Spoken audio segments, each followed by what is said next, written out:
ចាបងប្អូនដឹងអត់ថាទីតាំងដីនេះខ្ញុំនឹងបង្ហាញថ្ងៃនេះគឺនៅចិត្តជាមួយនឹងសាលារៀនខ្នាតសាមគ្គីដែលនេះខ្ញុំកំពុងតែឈរនេះហើយកាន់តែពិសេសគឺនៅជាប់ជាមួយនឹងផ្សារខ្នាតទៀតដែលមានចម្ងាយត្រឹមតែ400ម៉ែត្រប៉ុណ្ណោះពុកម៉ែបងប្អូនអញ្ចឹងងាយស្រួលមែនតើសម្រាប់ពុកម៉ែបងប្អូនធ្វើដំណើរដូចជាមកទិញម្ហូបប្រចាំថ្ងៃឬក៏ជូនកូនមករៀនអញ្ចឹងទីតាំងដីនេះគឺល្អមានសក្តានុពលចាពុកម៉ែបងប្អូននេះគឺជាបរិយាកាសនៅខាងមុខដីតែម្ដងដែលនាងខ្ញុំចង់បង្ហាញថាដីនេះគឺពិតជាធំហើយនៅជុំវិញនេះគឺមានផ្ទះដែលនៅជុំវិញច្រើននិងមានវីឡាធំមួយនៅជិតហ្នឹងអញ្ចឹងសម្រាប់ទីតាំងដីនេះនាងខ្ញុំកំពុងតែឈរនេះគឺជាប់ជាមួយនឹងផ្លូវ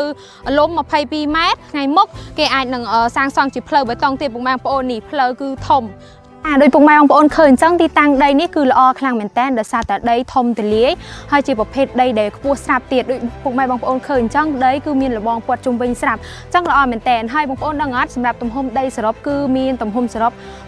1685ម៉ែត្រការ៉េគឺស័ក្តិសមមែនតើសម្រាប់ឲ្យពុកម៉ែបងប្អូនសាងសង់ផ្ទះវិឡាឬក៏ធ្វើការវិនិយោគអីជាដើមជាពិសេសទីតាំងដីនេះគឺមានសក្តានុពលពុកម៉ែបងប្អូនដោយសារតែជាប់ជាមួយនឹងផ្លូវលំ22ម៉ែត្រ